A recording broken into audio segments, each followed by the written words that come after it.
So it definitely has been a weird home buying season here in San Diego. Definitely not your typical season. Prices have just reached, well, as of last month, just reached an all-time high with sales, the number of homes sold reaching an all-time low. How does that compare to years past? How do we proceed going forward? As with everything, real estate is super local. So I watch a lot of YouTube. Obviously, you are watching YouTube right now.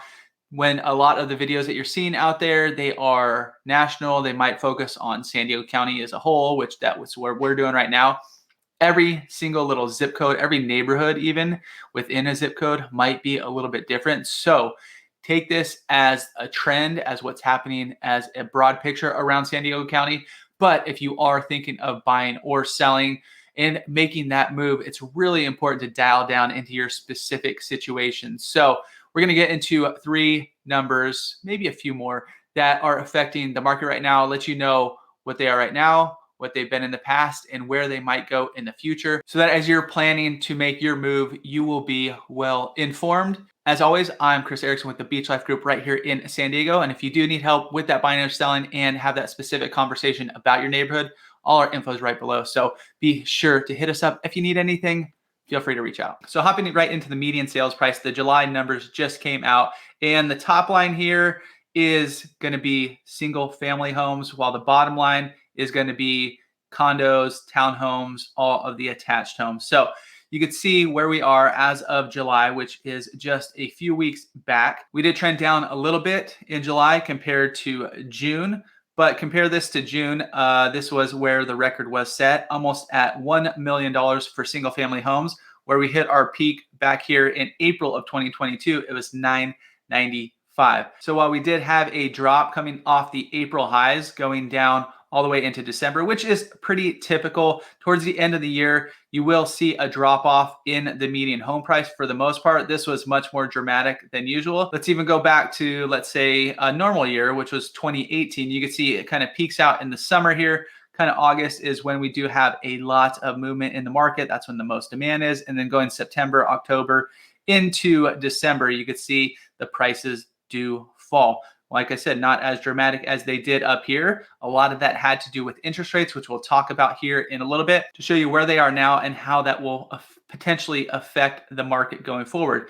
As we did come into January, we did have our January bump. Once again, much more dramatic than usual, but it did peak out as of now in June. So July is right here. We'll see what August brings going forward. So the next number we will keep an eye on, this is a lot on this chart, but I will highlight a few of the important numbers that go with what's happening right now in our current market. One of the biggest ones being new listings. So the number of new listings compared to last year is down nearly 40%. And last year was even historically low. So once again, here's the new listings for July of 2023.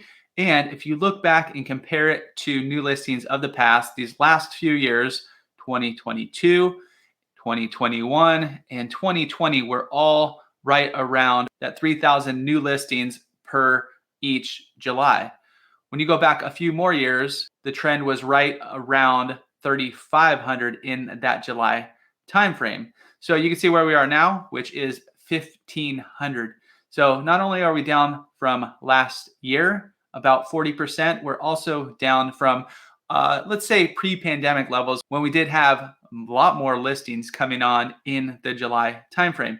You can see most Junes/Julys is when we do have the drop off. So that's kind of where we are right now. As with all these years, May, new listings kind of fall going into June, July, August. Typically, our busy home buying season is as you're coming out of December, you have a nice little pop in January, and then March, April, and May is when we typically see the most new homes come on the market. So what that means for right now, going into the latter half of the year, we probably aren't going to see this number go up too much. So this number will continue to likely fall going into the latter part of 2023. So what's causing the prices, the median price, to remain high even with the limited number of sales? It just comes down to supply and demand. While we only have, about 1,500 new listings coming on the market, about 1,400 of those are going pending every month, and then 1,300 are closing every month. So you can look at the closed sales as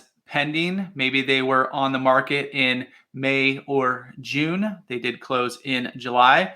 The pendings were likely new listings either in June or July. That's where we're getting that number. And then obviously the new listing. So it's kind of going to rotate. You go new, you go pending, and then you go closed. So holding up this $978,000 median sales price, which is up 3.5% year over year from July of 2022, is the limited number of homes out there. So while we don't have as many buyers as we did last year, there's just less homes for people to look at. So every home that does come on the market, while last year, let me put it this way. Last year, every home that came on the market didn't matter location, condition, didn't really matter much. It was going to sell quick and it was going to sell for top dollar. This year, buyers are a little more hesitant to put top dollar offers on some that maybe need some work or aren't in the greatest locations. But we are seeing homes that are dialed in, that are in desirable locations, that are ready to roll,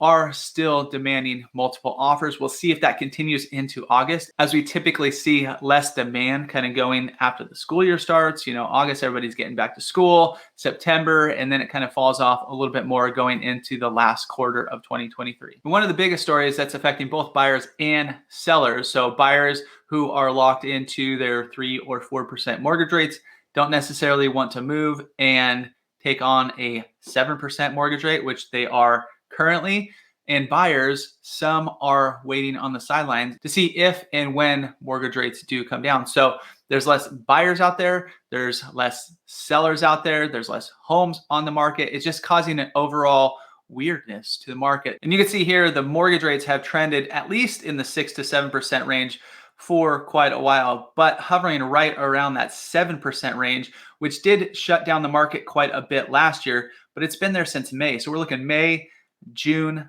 July, now going into August. So over 3 months where we've been in that 7% range, and prices still have held fairly strong. We haven't seen a big dip in prices around San Diego. So what does that tell us going forward? As long as mortgage rates stay high, I think the buyer pool will stay down, but also, like I mentioned, the seller pool. If you want to hear and see what happened last time mortgage rates got to 7% and stayed here for an extended amount of time, go watch the video popping up where I cover what happened last year around this time when the same thing happened.